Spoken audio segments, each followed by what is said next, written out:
Bismillahirrahmanirrahim. Assalamualaikum warahmatullahi wabarakatuh.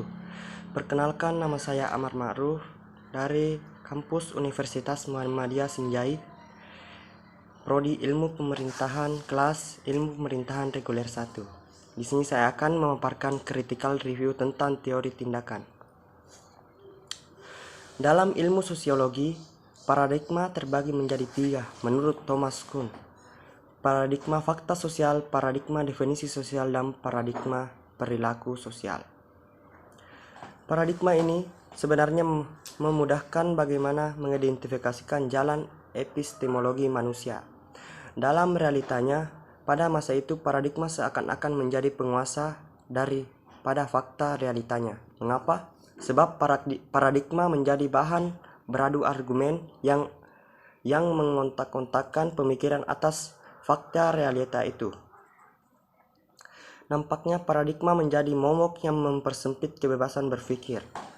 Ritzer banyak mengkritik hal ini, sebab seharusnya ketiga paradigma itu sebuah koherensi di antara ketiganya.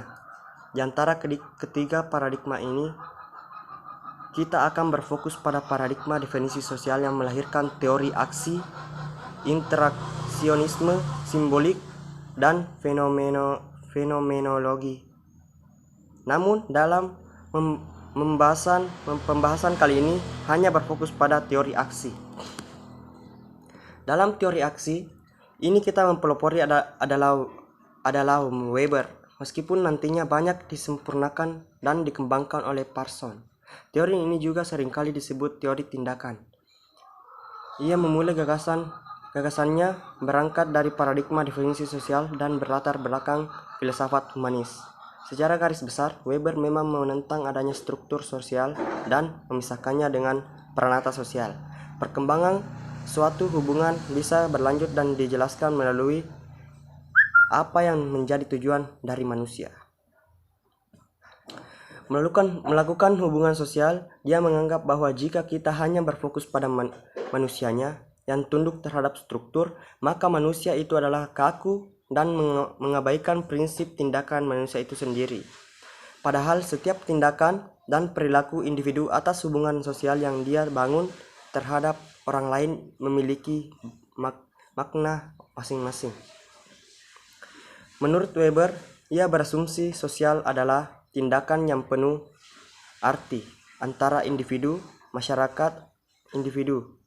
Masyarakat adalah produk dari tindakan-tindakan individu, bertolak belakang dengan asumsi Marx dan Durkheim yang mendeterminis manusia dalam paksaan dan peranata sosial. Tindakan sosial adalah segala tindakan individu sepanjang tindakan ia itu mempunyai makna atau arti subjektif bagi dirinya yang diarahkan kepada individu lain. Sebaliknya, apabila sebuah tindakan dilakukan kepada benda mati atau objek fisik lainnya tanpa dihubungkan dengan tindakan orang lain, maka bukan disebut tindakan sosial. Misalnya, ketika kau melempar batu ke sungai, itu bukan merupakan tindakan sosial, tapi jika kau melempar batu untuk menimbulkan satu reaksi dan dari para pemancing di sekitar sungai tersebut, maka ini yang disebut dengan tindakan sosial.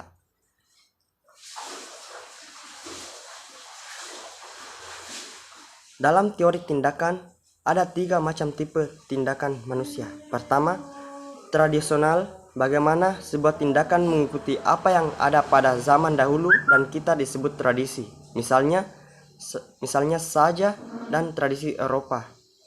Kita kenal dengan makan menggunakan garpu. Kedua, tindakan afektif. Tindakan ini digerakkan melalui hasrat dan nafsu. Misalnya egoisme, berjudi ketika, yakni tindakan rasional. Tindakan rasional ini 2, rasional instrumental dan rasional nilai.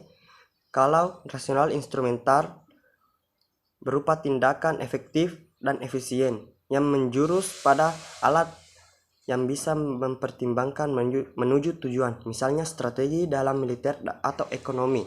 Sedangkan rasional nilai menekan strategi dalam militer atau ekonomi, sedangkan rasional ini menekankan pada kesadaran akan nilai yang luhur. Misalnya, teori yang termotivasi ingin berprofesi sebagai guru karena bersahaja dan mulia. Dalam teori aksi ini kita dapat menemukan relevansinya dalam studi hadis. Adalah penting diantaranya penemuan makna otentik hadis dalam pendekatan ashabul wurud atau kajian hadis yang mencoba menjelaskan hubungan antara matan atau teks hadis, rawi atau pembawa teks, dan juga keadaan sosial ketika teks itu muncul. Oleh karena itu, dalam kajian studi hadis seyogyanya tidak hanya berkutat pada teks hadis saja, namun juga melakukan penelusuran dan identifikasi berbagai sumber utama dari kitab-kitab dan kondisi sosial.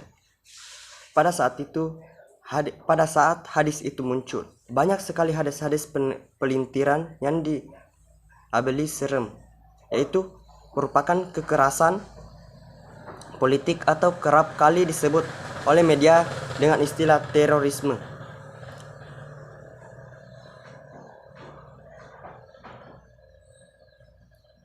Pertama, pelaku terorisme ini selalu diceritakan dalam mainstream media seorang yang sangat berbeda dari manusia biasa. Lalu kita sering kali merasa lebih normal dari mereka. Maka dari itu kita seringkali enggan memahami pola pikir mereka yang mungkin terasa sangat kontras dengan kita. Kesulitan kedua, pihak luar belum bisa membedakan antara konsep penafsiran, pemahaman dengan pendukung atas sebuah peristiwa sosial antropologis. Pada tentunya ini adalah dua hal yang sangat berbeda. Dalam belajar dan mengembangkan studi hadis bukan hanya memahami arti tekstualis hadis saja, lalu mencocok-cocokkan dengan kenyataan sosial politik, tapi juga melihat bahwa pemahaman hadis itu bergerak lintas agama, bagaimana seorang memahami dan mempraktikkannya. Hadis selalu hidup di setiap jengkal manusia. Oleh sebab itu, selain mempertimbangkan teks dan konteks, maka juga sangat bijak mempertimbangkan penafsiran.